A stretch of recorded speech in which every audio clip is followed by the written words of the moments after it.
Orang yang terjebak berkali-kali kepada maksiat, dia pun berkali-kali tobat. Sampai tobat itu jadi makomnya. Jadi saya kalau melihat ada orang maksiat, saya bawakan ke diri saya sendiri. Antum jangan jijik ngelihat perempuan yang buka aurat. Mata antum kan menikmati, ya toh? Jujur tuh, yang senyum-senyum tuh jujur tuh, ayo senyum. Pada bengong kan? Itu kita munafik ke dalam diri kita sendiri. Coba sesali, ya Allah, aku mengatakan orang itu hina, tapi aku menikmatinya. Gawat gak? Kita jijik katanya, benci melihat orang buka aurat, tapi mata antum tuh gak bisa lari dari dia.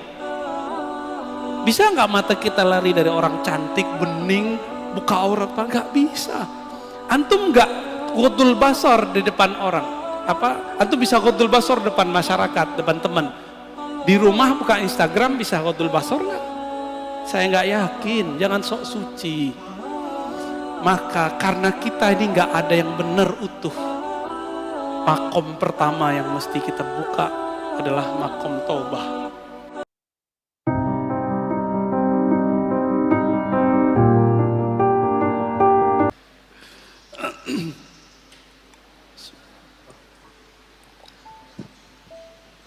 Bismillahirrahmanirrahim.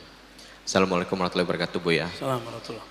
Alhamdulillah dengan skenario Allah pagi ini saya bisa bertemu dengan Buya. Saya Pras dari Pasar Kemis Tangerang. Tempat Abu Yauci. Iya, Grand Batavia Pasar Kemis. Nah, saya juga mengucapkan terima kasih kepada Buya telah membawakan cermin kepada saya, sehingga saya baru menyadari saya berpakaian seperti ini saya malu rasanya dengan perbuatan maksiat dulunya gitu. Cuman saya sedang belajar untuk memantaskan diri di hadapan Allah. Ada dua pertanyaan yang saya ingin tanyakan, Buya. Yang pertama, bagaimana menempatkan nafsu dalam amaliyah diri? Yang kedua, adakah tips atau cara pada saat muhasabah kita tidak terjebak dalam perenungan dosa? Mungkin itu saja, Buya, yang ingin saya sampaikan. Assalamualaikum warahmatullahi wabarakatuh. Assalamualaikum. Nafsu itu jangan dikasih kendor, karena ayatnya waman nahan nafsa, siapa yang menahan jiwanya dari kecondongan fujurnya, jangan dikasih kendor. Jangan masker doang yang bilang jangan kendor. Ini masker jangan kendor, giliran nafsu dibiarin. Nafs itu tidak hanya itu, nafs itu ada zahir, ada batin. Zahirnya nafs makan, pengen terlihat lebih baik depan orang. Batinnya nafs pengen dihargai, pengen dianggap alim, pengen menggurui orang, tidak mau digurui. Ini hati-hati. Masih ingat iblis? Iblis itu nafsnya pengen minta dihargai, bahasa Arabnya istakbaro. Jadi istakbaro itu bahasa halusnya pengen dihargai. Bukan saya pengen dihargai, tapi emang harusnya begitu. Ini hati-hati. Orang-orang yang tersinggungan mulu hidupnya, hati-hati tuh. Jangan-jangan antum melihara kiber, salah satu karakternya nafs. Hati, biasanya pengurus masjid kena ujian begitu tuh. Pengurus masjid, guru-guru, syekh-syekh, kiai-kiai, pejabat-pejabat atau mantan pejabat. Dia mantan masih pengen dihargai seperti pejabat. Namanya post power syndrome, tahu? Ya, dia dulu ngurus masjid, sekarang kan bukan. Itu di banyak masjid saya ketemu begitu, Pak. Di banyak masjid, saya nggak tahu masjid sini ya. Dinamikanya mungkin 11-12 lah, bener ya, sama lah. Karena masjid ini tempat nyembah Allah. Setan nggak mau diem, Pak. Dia bikinlah pengurus tekar sama pengurus. Antum yang tengkar kena udah. Kalau berbeda boleh, tengkar ya nggak boleh. Berselisih itu rahmat, yang nggak boleh itu takhasum, bermukhasamah. Mulai kemudian orang kalau udah mukhasamah tengkar, nyari kesalahan orang nggak? Ada beberapa masjid udah kayak partai politik, Pak. Mau milih ketua itu udah pakai, waduh ya salam, udah ada tim sukses segala, ada grup baru lagi. Ya salam. Semoga Masjid Nabawi seperti nur Nabi Sallallahu Alaihi Wasallam, berselisih untuk maju, bukan berselisih untuk bertengkar. Amin. Nafs ini fiha lazzah, hawa nafsu itu ada lezatnya. Ini saya ngomong begini, itu ada nafsunya. Kalau saya menikmati ngata-ngatain orang, maka saya niatkan kalam saya ini ngata-ngatain diri saya sendiri. Pahit loh Pak ngata-ngatain diri sendiri itu. Enggak enak banget ngata-ngatain diri sendiri itu. Maunya dia mau ngata-ngatain orang mulu. Enggak mau muhasabah diri, maunya menghisap orang mulu. Itu karakter kita, itu karakter nafs itu. Berarti antum sudah bagus tuh pertanyaannya. Saya gitu ya, dengan pakaian begini merasa nggak pantas. Emang nggak pantas Pak. Cuma meskipun kita bukan orang soleh, kita mau meniru orang soleh walaupun hanya pakaiannya. Semoga dengan meniru pakaiannya nanti akhlaknya pun nempel ke tubuh kita. Kalau akhlaknya sudah nyampe, semoga karakter kolbiahnya juga masuk ke dalam diri kita. Nah ini, jadi gimana caranya? Jangan kasih kendor. Kasih kendor, kasih sanksi. Allah itu memberi sanksi nggak kepada jiwa ketika dia tidak mau mengakui Allah sebagai Rabb? Dikasih sanksi, nggak dikasih makan. Maka antum yang lalai kepada Allah, kasih sanksi, matanya nggak boleh tidur 1 jam, kurangi zikir, baca Quran, sholat. Harus disangsi diri kita ini, diberikan dia hukuman, disiplin. Masa orang ada disiplin kerja mencari dunia, tapi dia nggak disiplin kerja untuk akhirat. Orang yang tidak sukses di masa tuanya dunia karena dia masa mudanya tidak disiplin. Sepakat? Benar? Bapak, kenapa saya bisa baca kitab apa saja sekarang?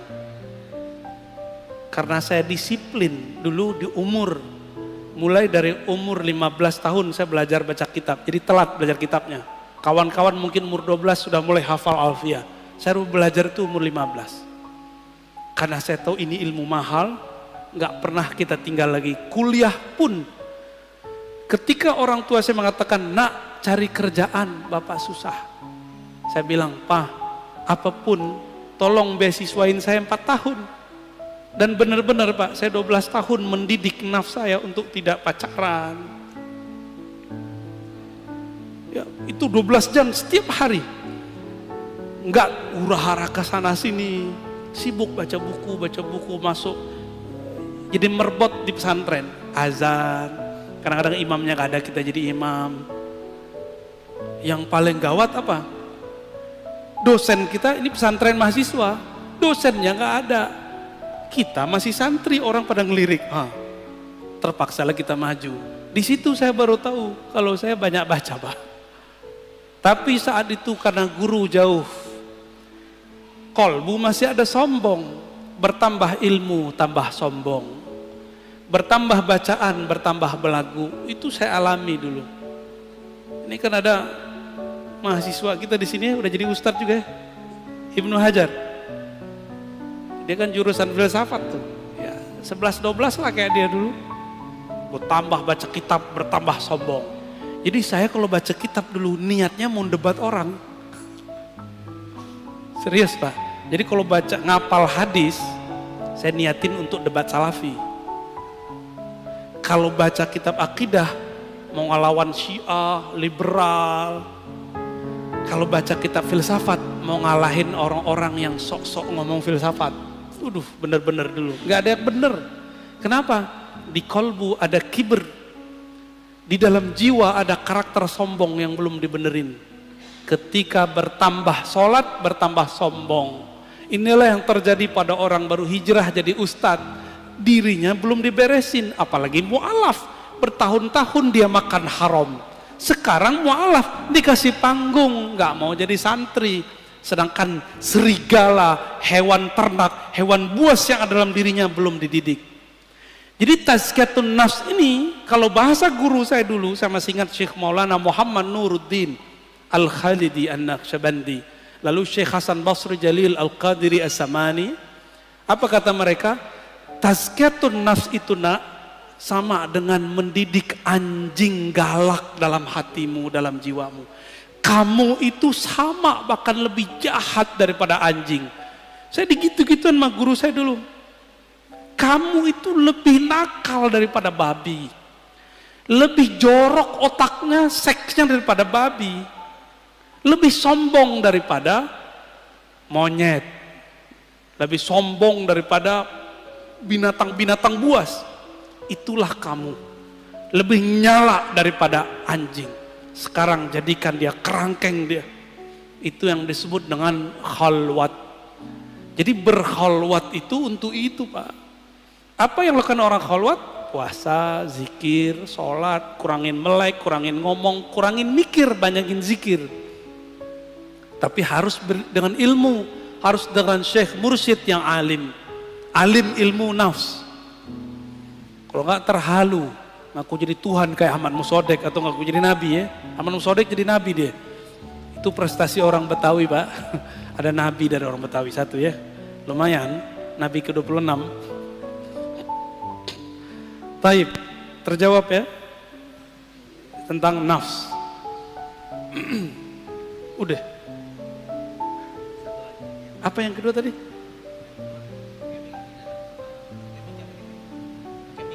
Yang kenceng aja ya. Satu.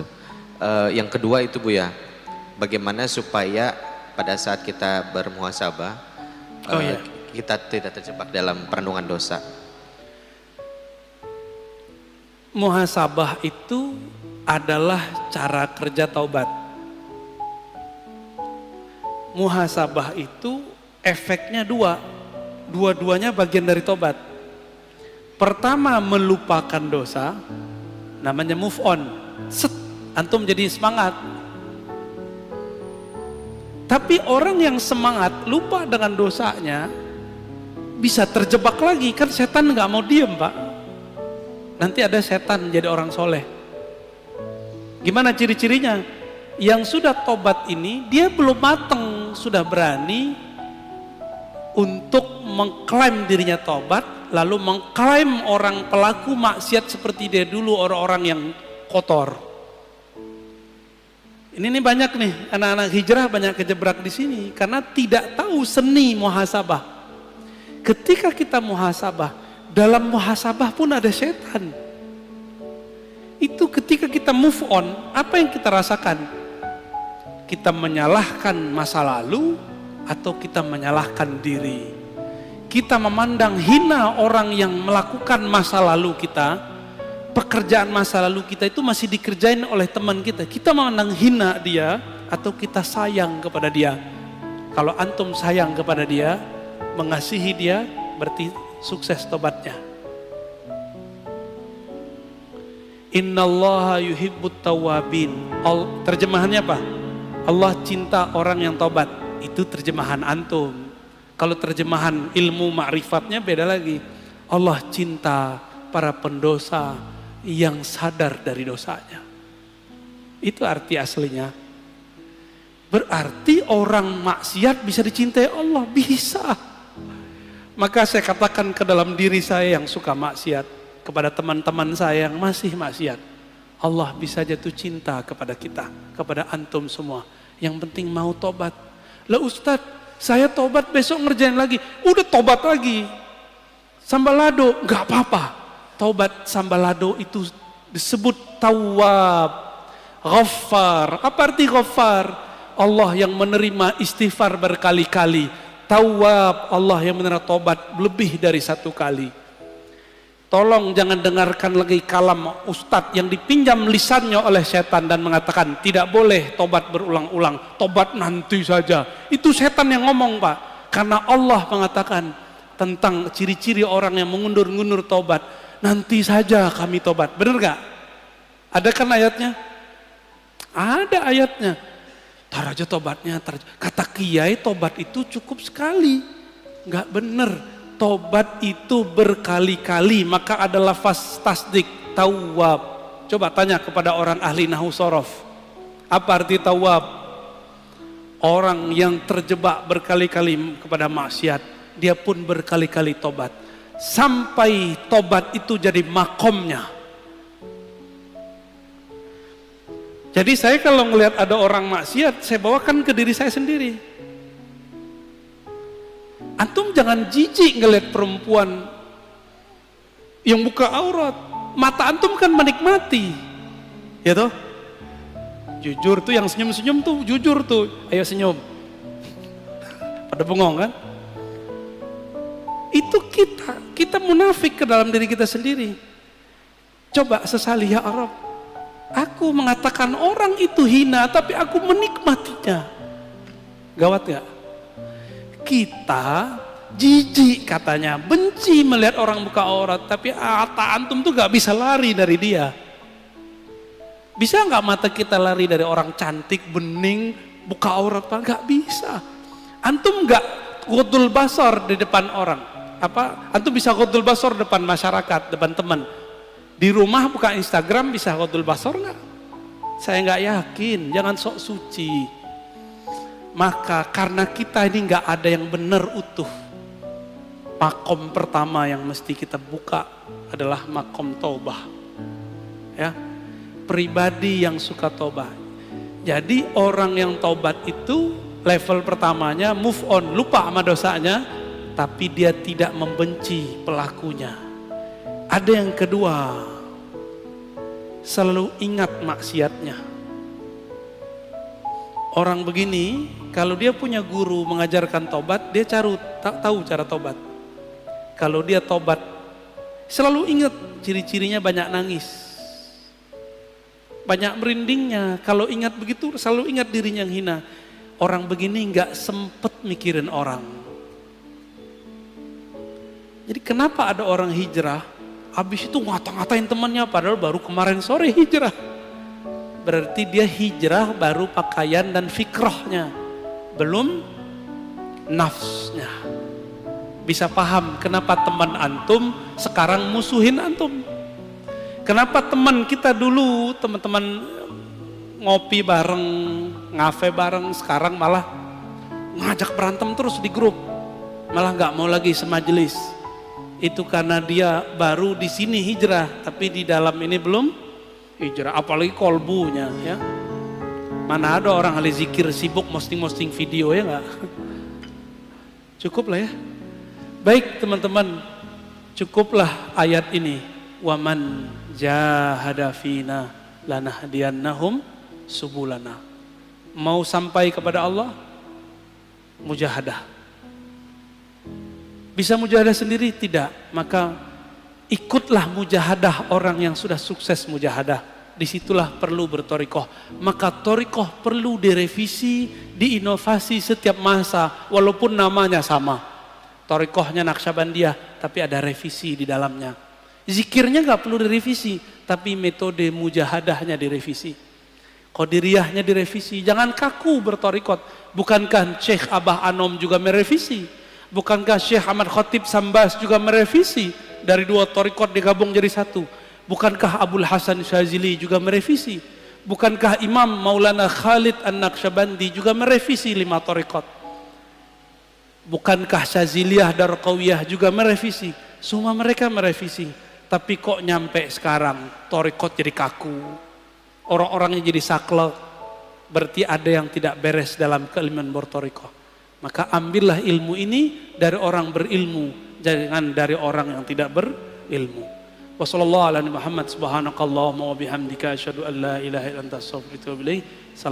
warahmatullahi wabarakatuh. Masih ada waktu sholat syuruk, ya silakan.